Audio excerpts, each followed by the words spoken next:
Hello. Sorry. Sorry for not saying anything for days. I've been quite busy job hunting. I managed to get a job and I just kind of got hooked up in the whole thing, and then I got sick. I mean, if you live in London, you would understand the constant rain and the wind does not help. But what can you do? Well, welcome back. I hope you enjoy my reading, and I will try my very best to read as much as I can now that I'm going to be kind of busy. But for sure, I'll try to do it once or twice a week. And now I'm going to update you with most of the chapters up until now. So please keep an eye after this stream, because I'm going to upload a couple more streams with me reading more chapters. Hope it makes it up for the past week. Forget my husband. I'll go make money. Chapter sorry. Chapter 37. Fluffy, part 2. Fluffy. Oh my god. So that's how it is. Princess is more wow that you look. The cool ladies glance at Aristine a few times and giggle. Aristine didn't know why, but some of them even gave her a thumbs up. Yeah, soft and fluffy. We understand perfectly. Don't worry, just leave it to us. We will prepare something that can take any shock or movement. Of course, unshakable comfort. Sorry to the laugh.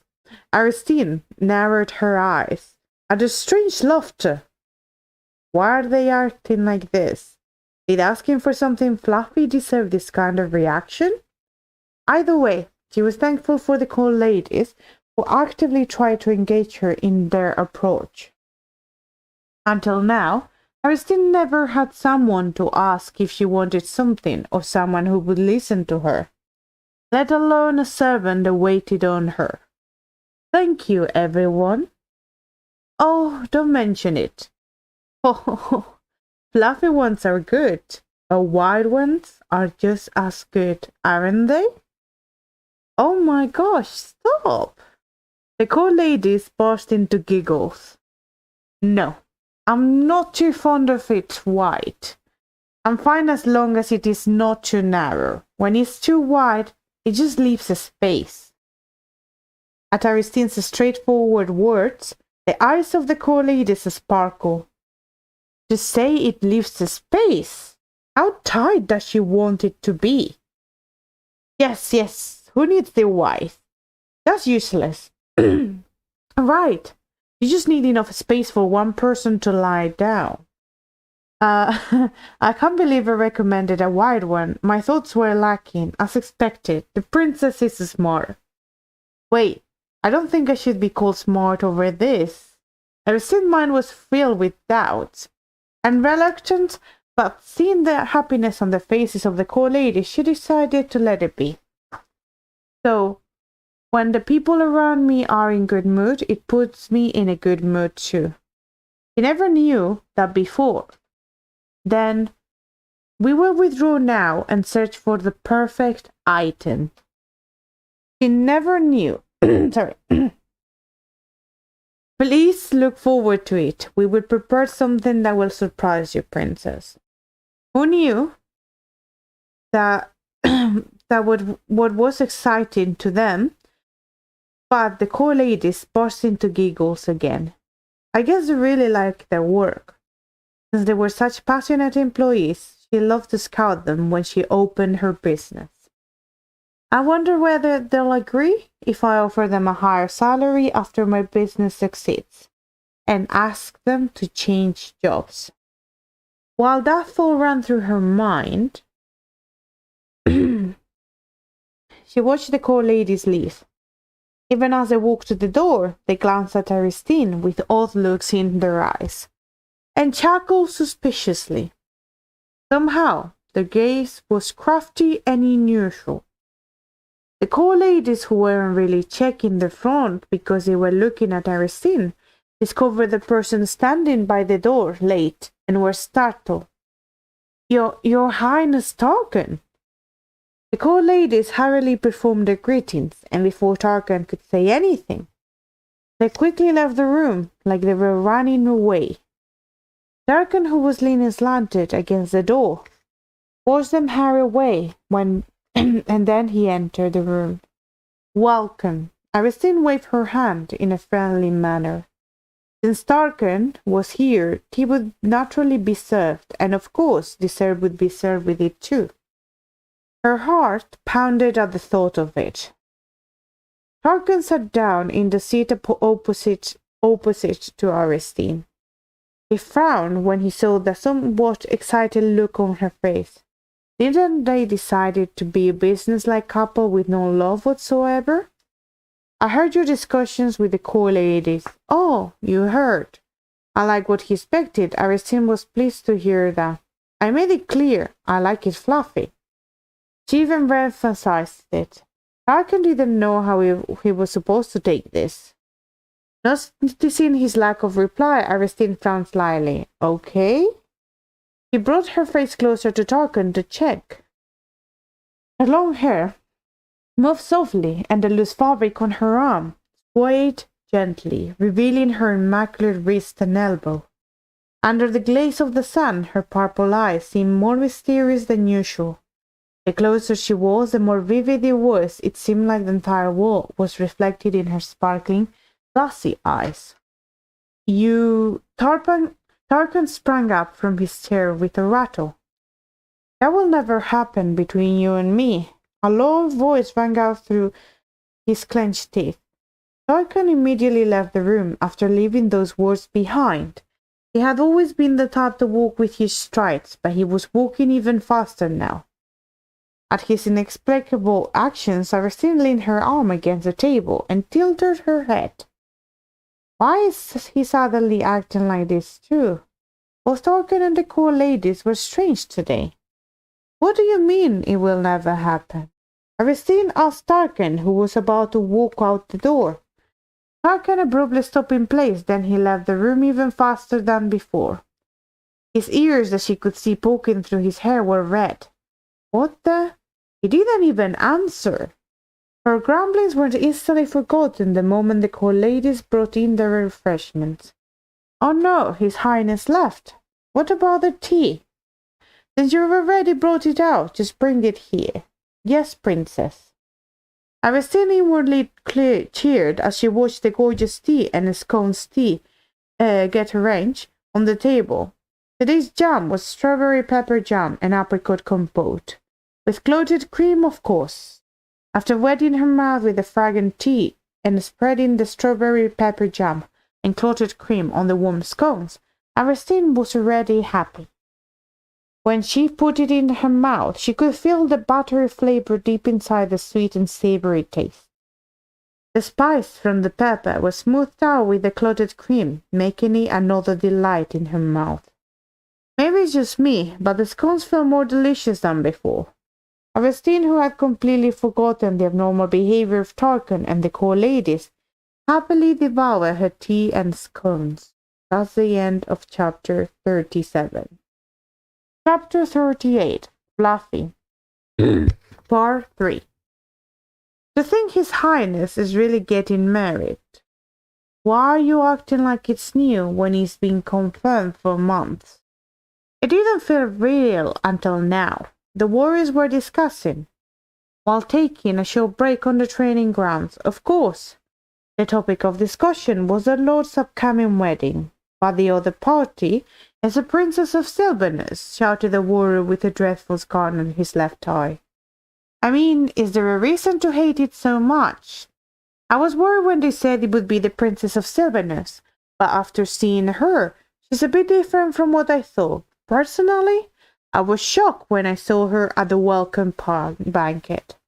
Did you see the expression of the great Her Majesty the Queen when she heard that the princess said? It was so funny. Lucas Kiala was something else too. Even I felt sorry for him. If her tongue was a sword, it would have been a very bloody one. I thought all Sylvanians were cowards, but who would have thought they have such excellent warriors? The warrior laughed as they recalled what happened during the official audience with the Sylvanus delegation. Despite the atmosphere, there was someone who had complaints about Aristine. It was the warrior with a scar on his left eye. Warrior, my foot. How can wagging your tongue be the same thing as swinging your sword? I'm telling you, those Sylvanus bastards only have a smooth tongues. Mukali, I don't know why you hate the princess so much. Finally, Jacqueline, who couldn't keep listening, spoke up. Isn't a stranger to like a Sylvanian when you don't even know what the schemes they are cooking up inside? The princess is not the sort of person. Jacqueline, who had been investigating Aristine for a long time at Targan's tacticians, shut his mouth. Although he enjoyed splitting the demonic beast in half, he was fundamentally a good-natured person. He didn't like gossiping about the misfortune of others to a third party. Just what? Are you completely taking her side? Don't lose your mind just because she's a little pretty. It's not like you're Prince Martin. Why compare him with Prince Martin of all people? Yes, that's a bit harsh. At the criticism of his fellow warriors, Mokali paused. I apologize for that. I'll take it since you apologize fast. You have to buy me meat and alcohol, though. Mokali sullenly nodded. Even he thought comparing Jacqueline to Prince Martin was a bit too much. Jacqueline bumped Mokali on the shoulder with his fist. Although he had a scary face because of his scar, Mokali was a simple friend. His loyalty and simplicity could make the people around him frustrated at times. Even his words just now were a little funny.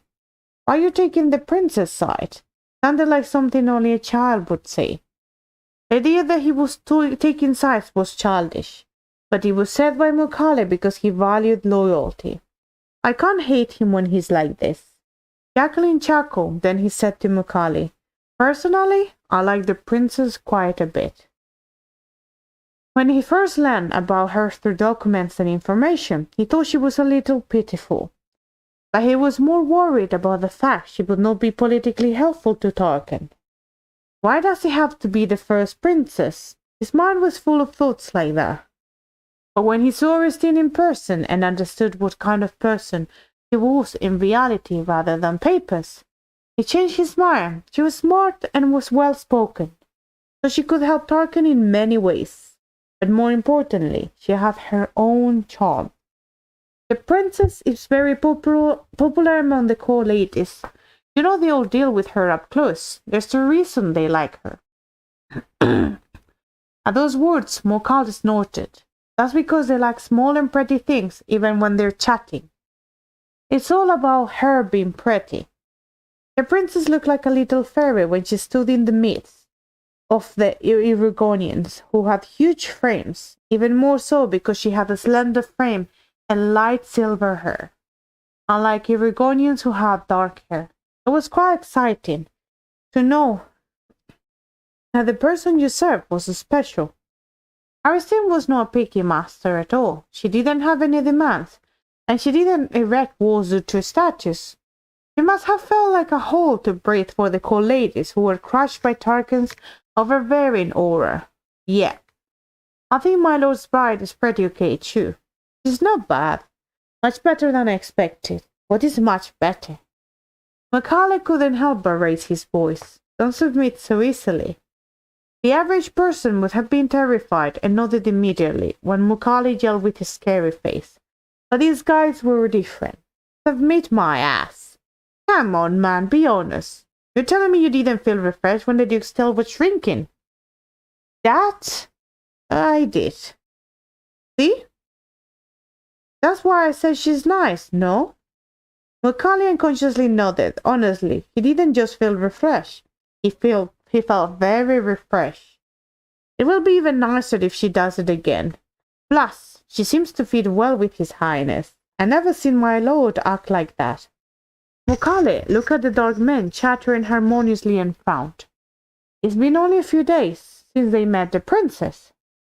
Small and delicate things tend to stimulate people's protective instincts. It was obvious that they were swept away by her outer shell. But she's a Sylvanian. She must have some crafty scheme. We must protect our lord.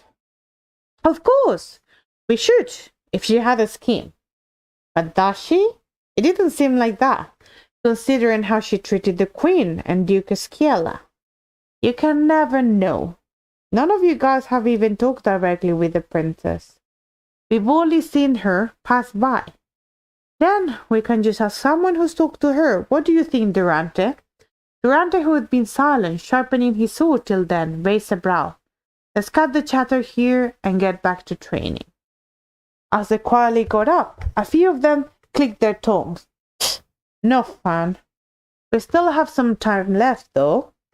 Despite their grumblings, they diligently got up to get back to training. After they all left, Mokale was also about to leave and go deal with his own subordinate. Oh my, am I late? But he heard a voice coming from behind and looked back. Fiona! Fiona gave a soft smile as she brushed aside her dark blue hair. I made some sandwiches for them to eat, but it seems I'm too late. You don't have to trouble yourself so much. How can I not? They're all like my brothers. Seeing the smile on Diana's face, Mokale's expression was a mix of pain, nostalgia, pity, and regret. I couldn't help but feel like this. Diana's brother and Mokale's comrade, Chantra, was already dead.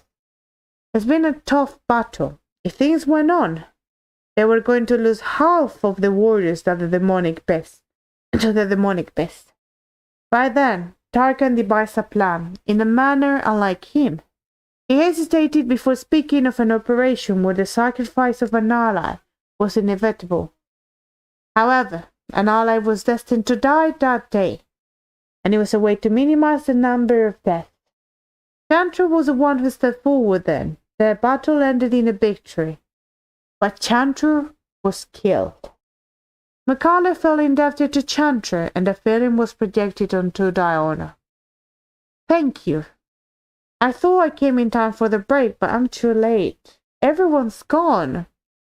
That's the bad luck. I'm the lucky one here. Give it to me. I'm in the mood for a sandwich. He still had time to spare because Durante had sent them away before the time was up. Mokale sat down on the bench with Diana. He ate several sandwiches in a row, complimenting them as delicious, but anyone could see that Diana's expression wasn't very good. She was smiling, but there was a shadow cast over her face that she couldn't hide. Diana, is something wrong? No. Diana quickly raised the corner of her lips and shook her head, but her expression showed that she wasn't okay at all. Mokale put the sandwich down like a weapon. I thought you said you think of me as a brother. Tell me, what's wrong? At those words, Diana hesitantly opened her mouth. Even after starting the sentence, she didn't say anything for a good while. Mokale waited for her to speak without urging her. Brother Mokale, you know I think of you as my real brother, right? Yes, of course I do. That's why I'm telling you this. It's about the princess, and it's not very good. At those words, Mokale's eyes gleamed. The princess? Yeah. I heard the princess is stuck on some man and going around investigating him. That's the end of chapter 38. Chapter 39. Fluffy. Part 4. Mokale's face hardened, because his face was already menacing. It felt even more threatening. So she's looking for another man because she likes him, even though she's about to get married to our lord. No way, it can't be. I don't want to think that badly of the princess. After all, she's the person marrying His Highness Tarkan. Fiona lowered her head and gave a faint smile. Diana. When Mokali called her, Diana tried to smile, brighter. All I want is the happiness of His Highness. So I hope he will meet a really good person and live happily ever after. Mokali patted Diana's shoulder with his rough and callous hand. He could obviously see how much this was troubling this kind-hearted girl. His Highness is quite heartless to put aside a girl like this and marry someone like the Princess of Sylvanis. Of course, his marriage to the princess was a royal order, and most of all, it was for peace. Even he knew that Archon accepted the marriage despite not liking it. You know, it hasn't been long since the princess arrived in Irigo. Yeah, he hasn't gotten used to Irigo yet, and he has only met a few people. So I don't know how someone who only stays inside the palace can see a man. At Diana's words, Mokali drew a thin line. He was only worried that the princess might have some dark skin. But he didn't know how she was the type of woman to thoughtlessly look for a man so openly like this. Even if there was such a person, she should be cautious when she's about to get married. Mokali nodded as he listened to Diana mumble as if she were talking to herself. If she can fall for a man so easily and start chasing after him, the things like this will obviously keep happening in the future while they're married. Diana shut her eyes tightly as if she didn't even want to think of it. When he saw her like this, Mokali recalled Aristine's appearance, which drew the attention of all sorts of men, even though she was about to be married. His jaw clenched heavily. No, there's no way. How can she be chasing after a man already? Diana shook her head vehemently and acted like she was defending Aristine, but from her mouth, Aristine was continuously being downgraded. It was initially just investigating a man. Then at some point, it became a woman who chases a man everywhere. If it is true, then isn't His Highness Tarkan so pitiful? His Highness... Diana looked up at Mokali with distress and her eyes as if she didn't mean that. Mokali was overwhelmingly loyal to Tarkan, and upon hearing this, his face also sunk. Just imagining his lord suffering because of a terrible marriage made his heart ache. I don't think anyone with dignity would do that, right? The princess is someone with dignity. That's what I believe. Diana said with an expression that said she sincerely wanted to believe that Aristine had dignity. But it was clear what she intended. And as calculated, Mokali, who was simple and full of loyalty and compassion for Diana, frowned at her words. The princess has no dignity. What part of her is better than Diana? To him, Diana, who was trying to think the best of the princess, was simply pitiful. Diana, you're a very kind child, so I know you're trying to think the best of the princess. Mokali rose to his feet, but wrongdoings must be pulled out from the root.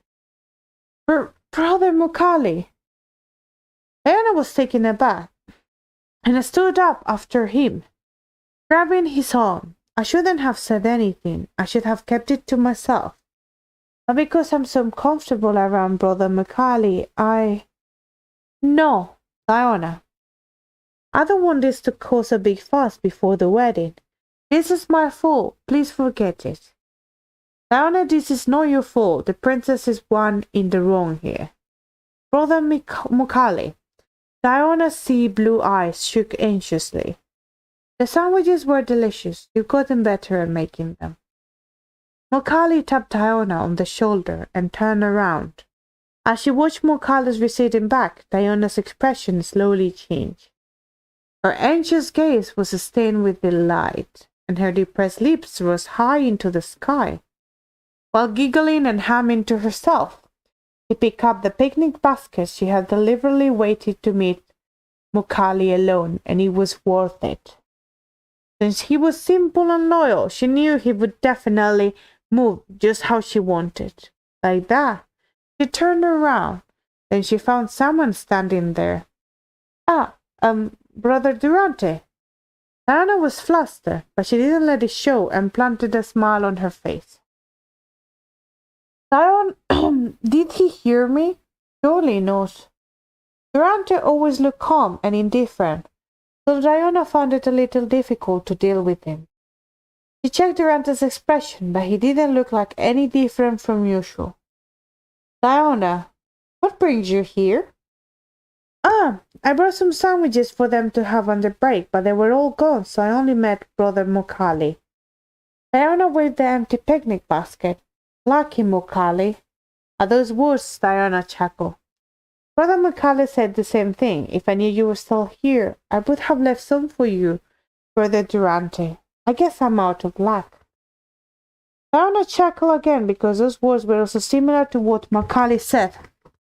I will definitely leave some for you next time, Brother Durante. By the way, why are you here? The atmosphere was okay now, but she was sounding him out to see if he had stayed here the entire time. I figured I should pack them up, so I came back. Then that meant he wasn't here the whole time. Diana wasn't fully relieved, but judging from Durante's reaction, it didn't look like he had heard her discussion with Mukali earlier. This was a good thing, but Diana's face sunk. Is it for the battle on the plains? Indeed. We weren't able to really deal with the demonic beasts on the plains because of the war with Sylvanus, but there's still time until winter, so it should be fine. Durante took the plains map and looked back at her. After Milo's wedding is over and the situation settles down somewhat, we will set out for the plains. Please be safe. At those words, Durante quietly stared at Diana. Diana realized what he was thinking about. He was probably remembering her brother who died in the battle on the plains. That moment when everyone became weak towards her.